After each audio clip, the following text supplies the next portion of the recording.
Hello everyone and welcome to our Instagram live event. My name is Paul Arsov and I'm the founder of the Decentralized Web project.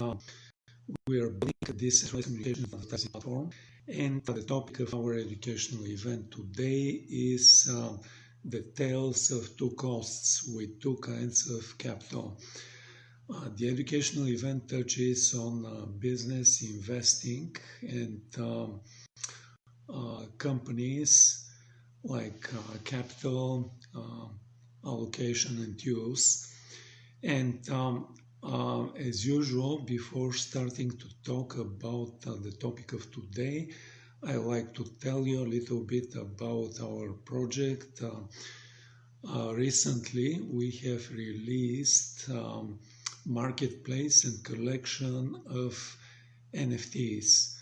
What is special, unique, and interesting about this is that our NFTs are based on three-dimensional objects. If we compare 3D objects with currently predominant use of two-dimensional flat and static images, three-dimensional objects, they need special software which can load the object, then can display the object and can do some animation. Usually they're like creators of 3D objects. They use standard game engines, and there are two very popular choices for like loading and displaying 3D objects. Like one of these game engines is called Unity and the other one is called Unreal. But like if some creator has a successful creation and they start using a popular game engine, then at some point they find then their strings attached to this use.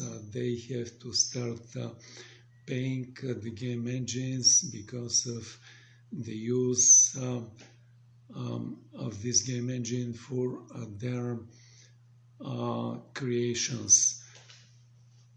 So what we decided from the very beginning in our project is to build our own 3D software engine, and this 3D software engine is opening a window on a computer screen. It is loading the 3D object.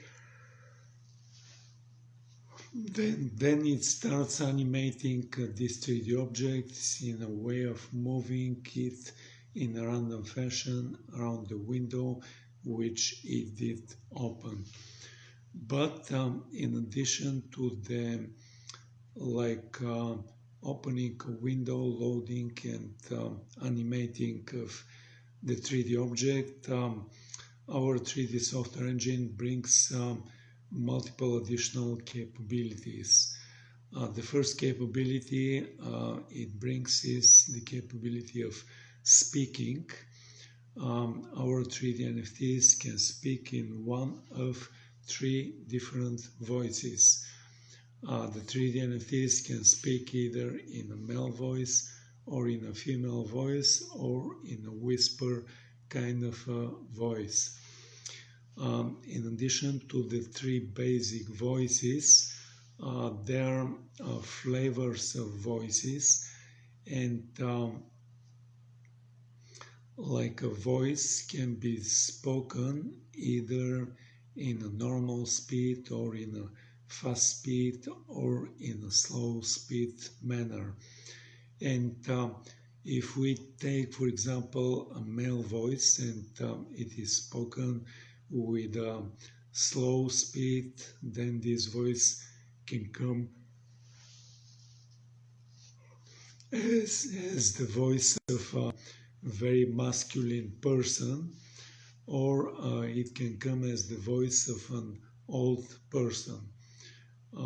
If, on the other hand, we take a female voice and it is spoken with a fast speed, then this voice can come as the voice of a little girl or as the voice of a funny person. So that's it regarding to the speaking capability. The next capability that we have with our 3D software engine for our 3D NFTs is the capability of voice recognition. So you, the user, can, like when you see a 3D NFT, like moving in a random fashion around a window, you can issue your first voice command to the 3D NFT to stop moving. And then the 3D NFT, which has been moving in random fashion, is going to stand still and stop moving. Then you can issue the following commands to the 3D NFT to move left, move right, move up, move down, zoom in, zoom out, rotate. And then the 3D NFT is going to fulfill the commands that you issue to it, and move left, move right, move up, move down, come closer, zoom in, go further away, zoom out, or start rotating. So that's it regarding to the voice recognition capability. The next capability that we have for our 3D NFTs is the capability of them having a basic artificial intelligence. Like you, the user, can ask the 3D NFT, what is your name? And then the 3D NFT is going to reply with their name. You can ask the 3D NFT, who are you? And then the 3D NFT is going to reply with in few sentences on who they are. You can ask the 3D NFT to describe something. For example, describe Web3 or describe decentralization or describe Russia. And then our 3D NFT is going to reply with few sentences on Web3 or decentralization or the country called Russia. That's it regarding to the basic artificial intelligence capability, and the last and not least important capability for our 3D NFT is the capability of seeing the 3D NFT in real 3 dimensions. You, the user of our 3D NFTs, can come to our 3D NFT marketplace, and so this is the moment I can tell you about the URL and the name of our 3D NFT marketplace. It is 3dnft.decentralizedweb.org. 3D NFT is written in a way of the number 3, then the letter D, then 3 other letters, NFT. And this is all together 3D NFT. Then there is a dot, then there are 2 words, decentralized and web. They're all together, decentralized web. Then there is a dot and there is org. Once again, the name and the URL of our 3D NFT marketplace is 3dnft.decentralizedweb.org. We are having a link to accessories, and when you go to this link for accessories, you can order some special glasses from us, and when you receive these glasses, you are going to see that one lens of these glasses is red and the other lens of these glasses is blue. Then you can request displaying of our 3D NFTs in a way of stereoscopics. So what stereoscopics mean is that part of the 3D NFT is going to be displayed in red or reddish colors, and another part of our 3D NFT is going to be displayed in blue or bluish color. Then you can put these special glasses on, request displaying of the 3D NFT in a way of stereoscopics, and then you're going to see the 3D NFT as coming out of the flat two-dimensional computer screen, and you're going to see the 3D NFT in real 3 dimensions. So that's the last capability that we have for our 3D NFTs, and I like to tell you a little bit also about our 3D NFT marketplace, and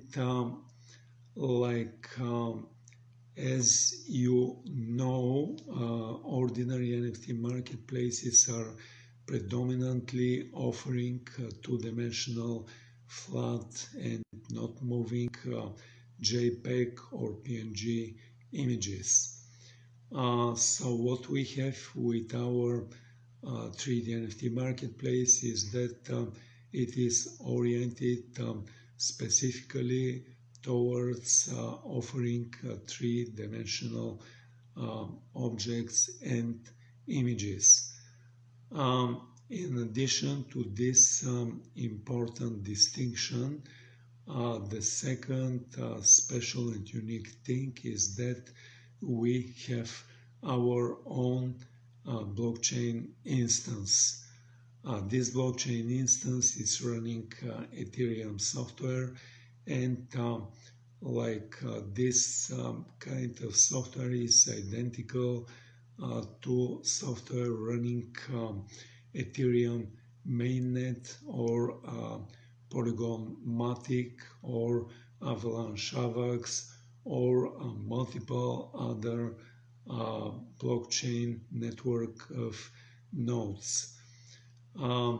In this way, when we run our own blockchain instance, we can do deployments of the smart contracts for the NFTs, for the non-fungible tokens on our own blockchain instance, and then we do not require our users to pay gas fees for deployments of the smart contracts for the non-fungible tokens, and we do not require our users to pay gas fee for transfers of ownership from one user to another user.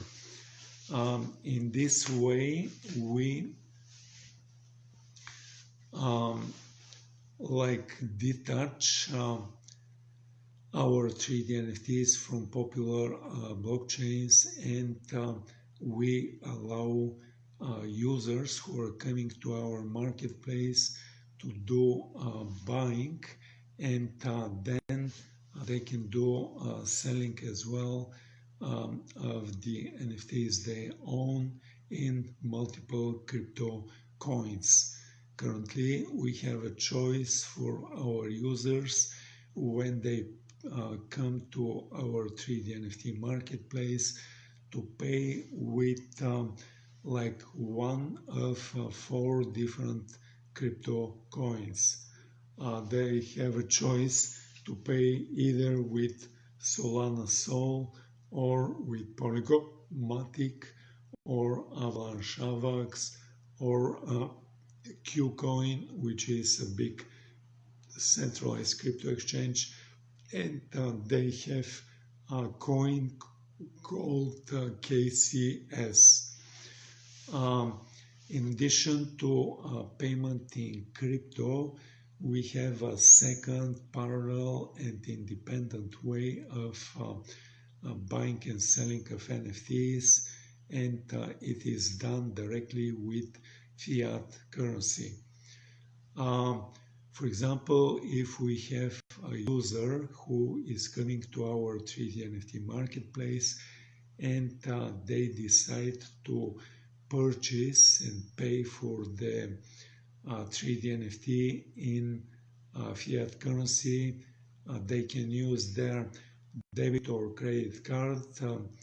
They will be paying with their national fiat currency, and then this payment is transferred and received to our bank account and converted in US dollars.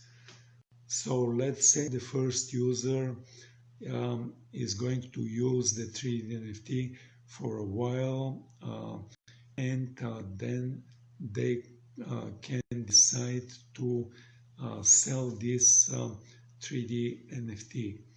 And let's say there is a second buyer coming to our 3D NFT marketplace.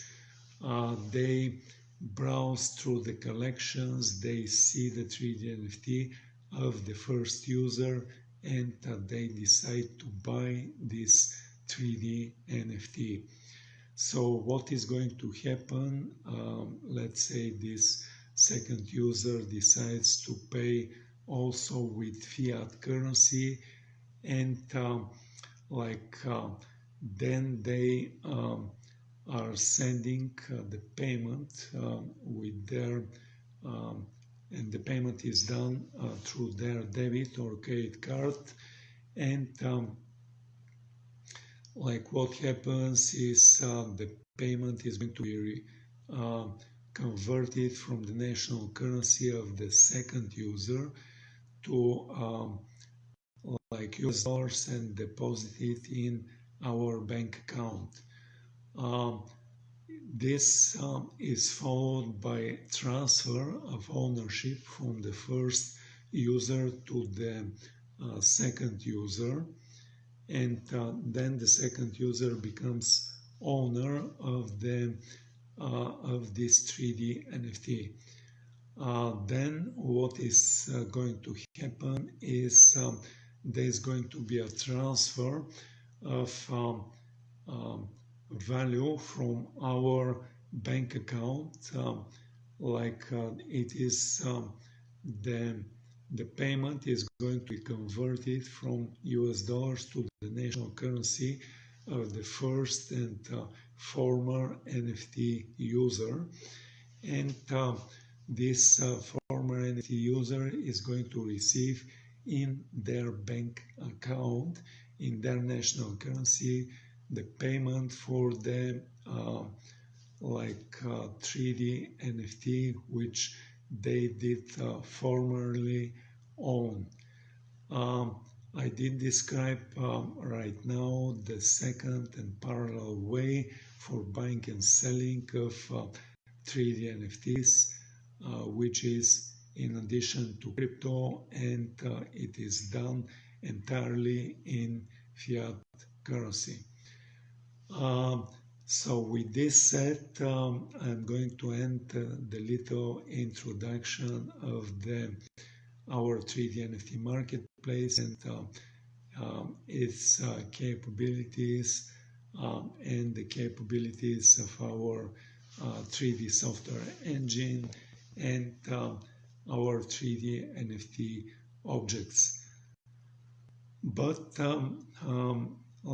before ending this little introduction, I like to invite you to come and join our communities, and you can find our communities on our 3D NFT marketplace. Um, so like once again, the name and the URL of our 3D NFT marketplace is 3D NFT. On the bottom of every page, you can see the icons of the social channels that we post on. You can click and become a follower or become a member of a group, and then you can follow. You can get notified about events, just like the event today. And as you know and witness right now, the event is happening on the channel of Instagram Live. This channel is a video and audio channel, and it is happening on Sundays, and it is happening recurrently on every Sunday.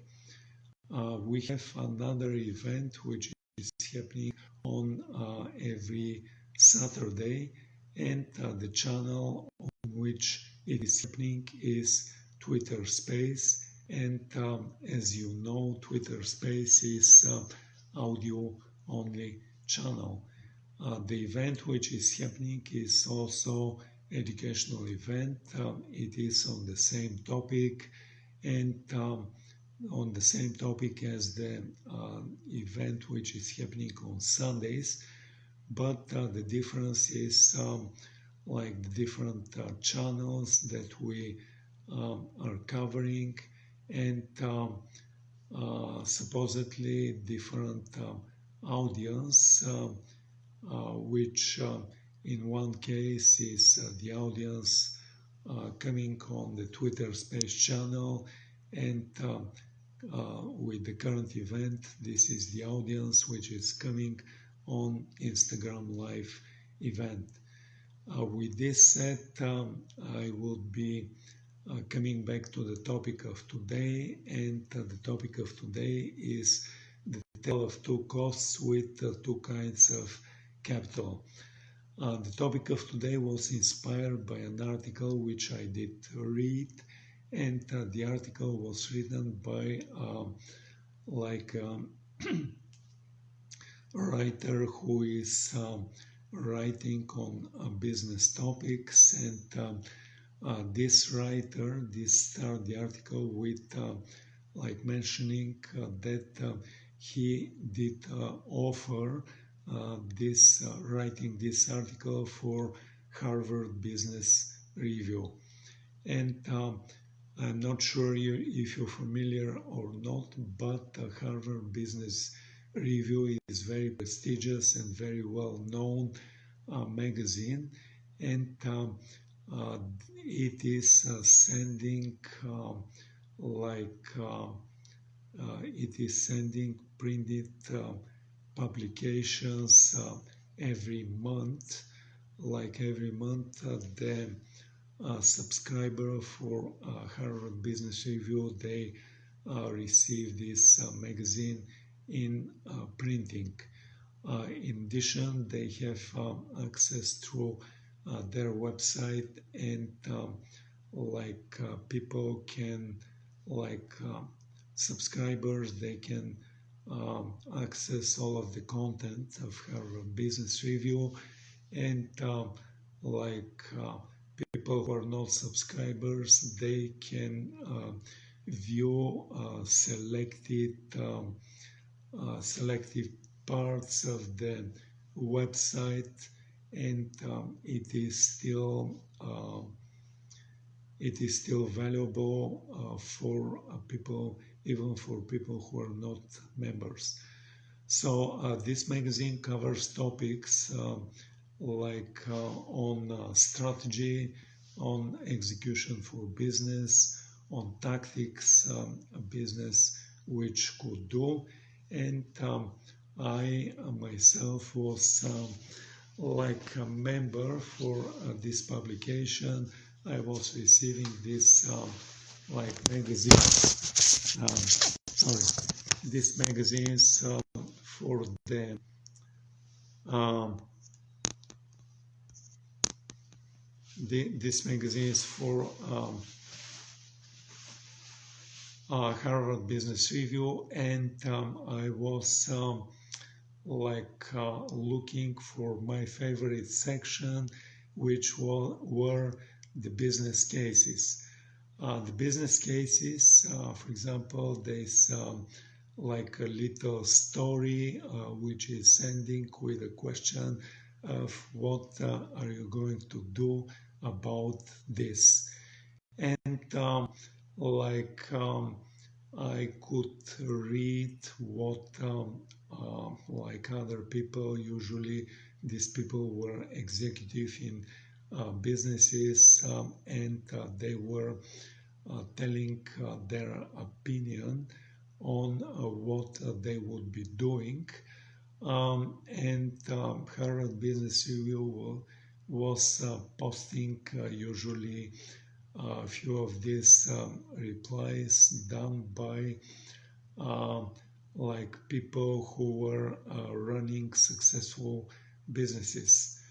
But me myself, sometimes I would agree with the opinions presented, or sometimes I would like write down um, and maybe post to the magazine my reply, which was maybe different and independent from the dominant opinion presented by the magazine. But coming back to the topic of today, um, like the author of the article which I did read, which was talking about the tales of the two costs with two kinds of capital, um, he did offer like this kind of topic to Harvard Business Review, but he got like a rejection and his offer was declined, and he didn't publish this article in this very, very prestigious magazine. So what he did is like he did publish, he decided to write this article anyways, and he did publish it in another online magazine, which is also very popular and currently well known. And this online publication is called medium.com. Um, but with this said, let's look at the shareholding and in modern companies. And if we're looking at like like very large scale modern companies, if we're thinking of S&P 500 companies, we are going to find that they're predominantly financed by what we can call East Coast capital. The biggest investors by a wide margin are so-called money managers, and some of the names of these managers, famous money managers, are Vanguard, uh, BlackRock, uh, BlackRock, State Street, Fidelity, and etc. The top 10 of these money managers are all headquartered in the East Coast, and 5 of them are in New York City, 4 are in Boston, and 1 in Philadelphia.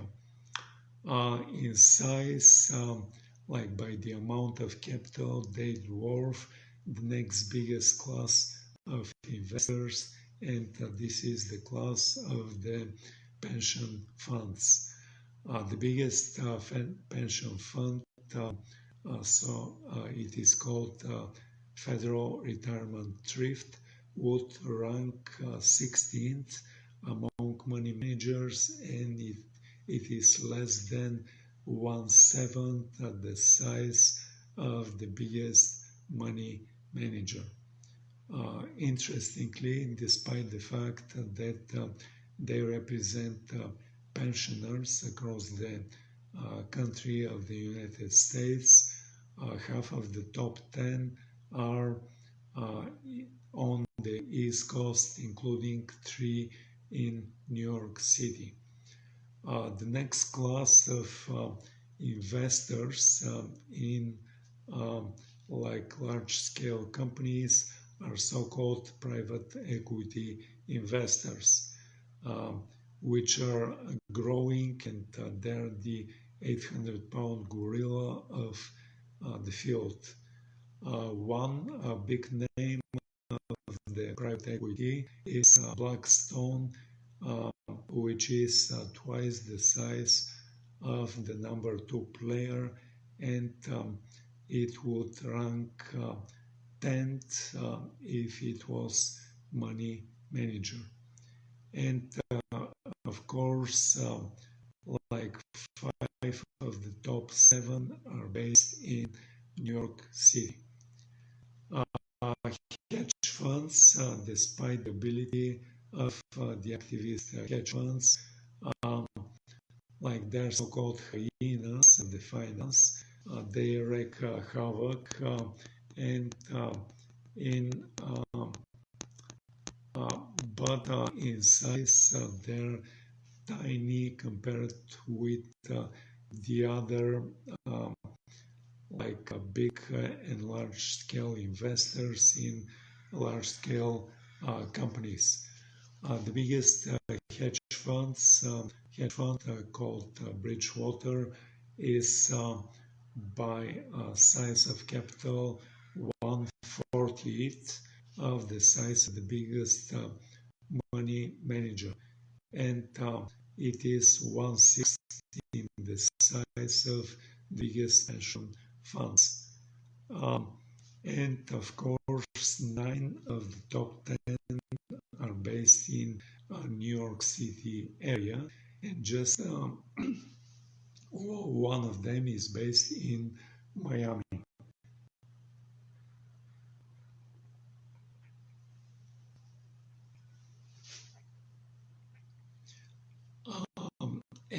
So this is the so-called East Coast capital, which is composed by money managers, pension funds, some private equity funds, and hedge funds,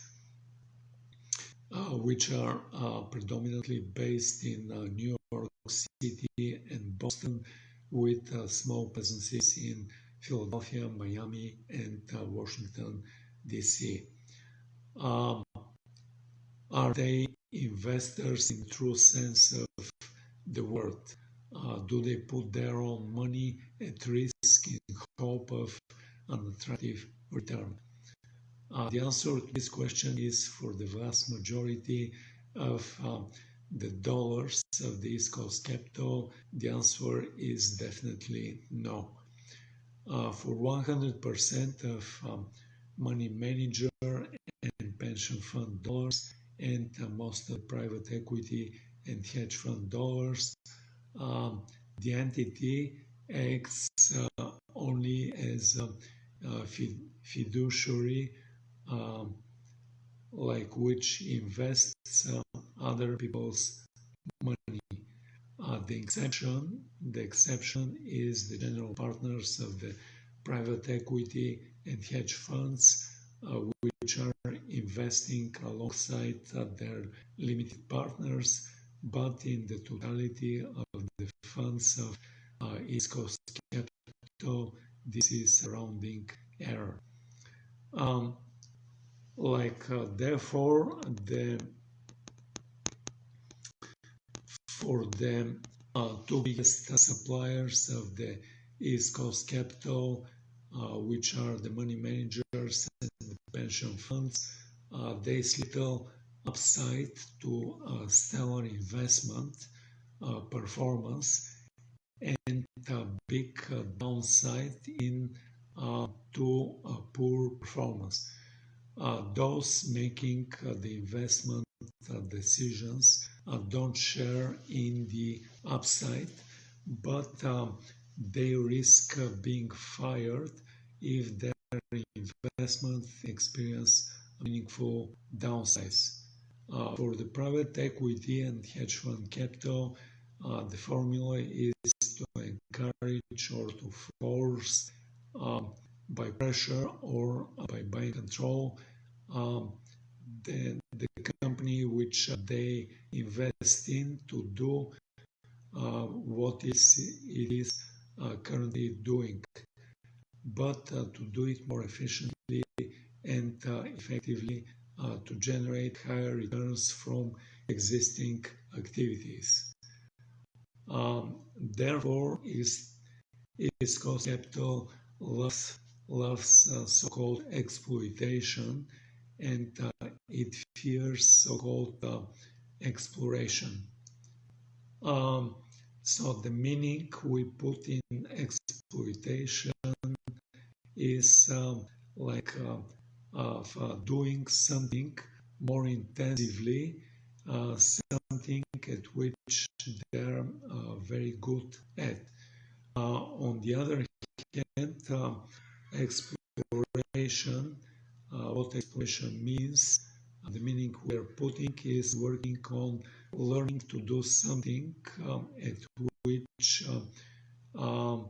we are not already an expert, like going into this area and looking at possibility and exploring which we could achieve in one area which we're not yet good and we're not yet expert. But the overwhelming message from the East Coast Capital to large companies in which they invest is loud and clear. Please increase stably, in a stable way, the earnings and do it faster than inflation and faster than GDP, or faster than your industry growth. But in the same way, don't do anything risky. Don't dare to focus on exploration. Focus on exploitation. And if you don't listen, then either the private equity or hedge fund folks will take you over, slash any and all innovation activity, and hold your nose firmly to the exploitation grindstone. But growing faster than inflation or faster than GDP or faster than the industry, while only engaging in riskless activity is a pipe dream. The delusion shows up in revenue and earning guidance, and if we're looking at growth reports and earning reports,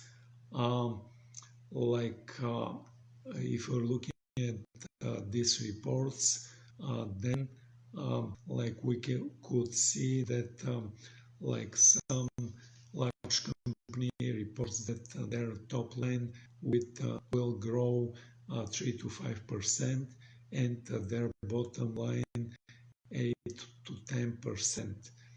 And if we that's year by year, and if we extrapolate that out, in due course the implied bottom line is going to be greater than 100% of the implied top line. And this is a very, very difficult task. So if we're looking at something called disruptive innovation, so we could tell that big companies are having continuous declining in this kind of innovation, this transformative innovation and so-called disruptive innovation. So the funding has been rerouted to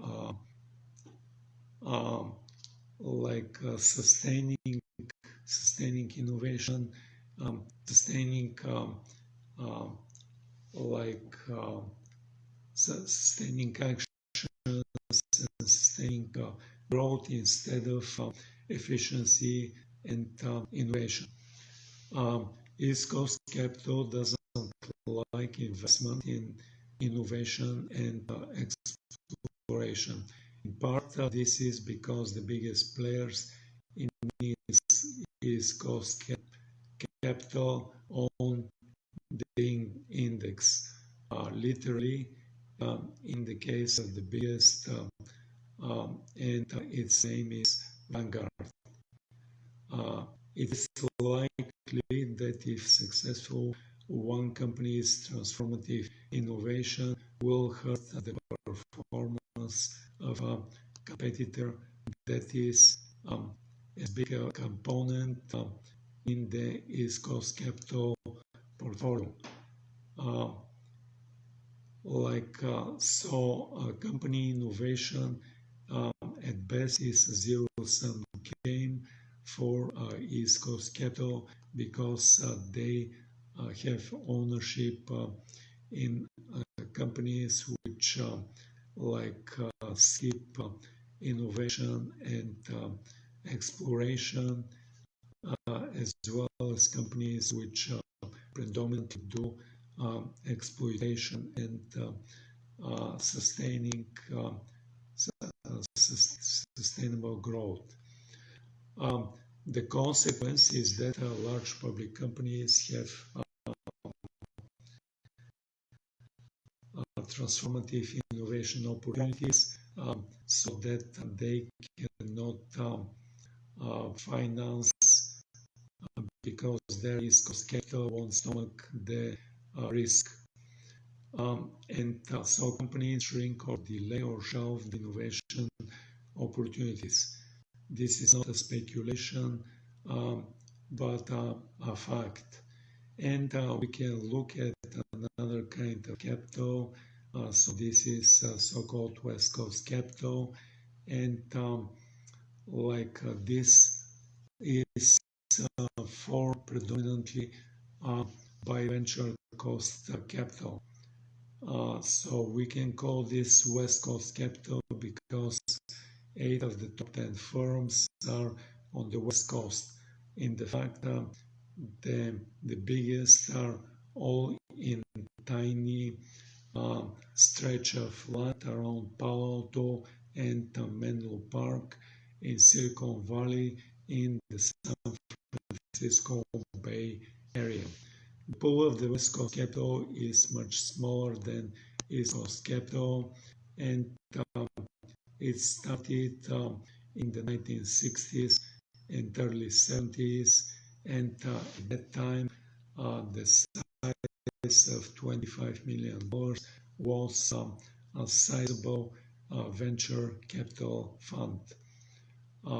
Since that time, a number of venture capitalists are in the sizes of $25 to $50 billion in size. And tech-oriented West Coast private equity Firms like, for example, TPG are even bigger. Their philosophy is completely different. They focus primarily on startup, early stage companies, and they want to find the next Apple, eBay, or Uber. They expect um, goodly performance of their investment to fail and expire worthless. And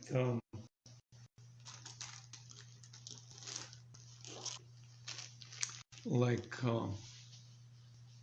but they're looking for breakthrough, discontinuous growth, and the small fraction of investment that achieve pay for all the failures. So, like, what we could predict is these two kinds of capitals could be um, doing their own thing for large scale companies, and the West Coast capital could take care of the um, exploration part, and the East Coast capital can take care of the exploitation, and both of them can serve large scale companies. But like if we're looking at the theory of disruptive innovation, um, like this is not unlikely to happen. Um, in the theory of disruptive innovation, we could see that large-scale companies are largely incapable of doing innovation. What they can do is they can do a little spin-off of, like for example, of a department to form a startup, and this startup could do innovation by themselves with like some funds provided by the large-scale companies. And with this said, I would be ending this presentation. Um, then, like a great strategy is problem solving. Our problem is not that we don't have worthy innovation. Our problem is that we currently have the kind of capital which could do more things, and they could do it in a different way than it is currently done. And with this said, I'm ending this presentation. Thank you for coming. Thank you for viewing this. I'd like to invite you once again to come and join our communities, and you can find the social channels that we post on the bottom page of our 3D NFT marketplace, which have the name of 3dnft.decentralizedweb.org. Thank you for coming. Have a nice day, have a nice evening, and goodbye.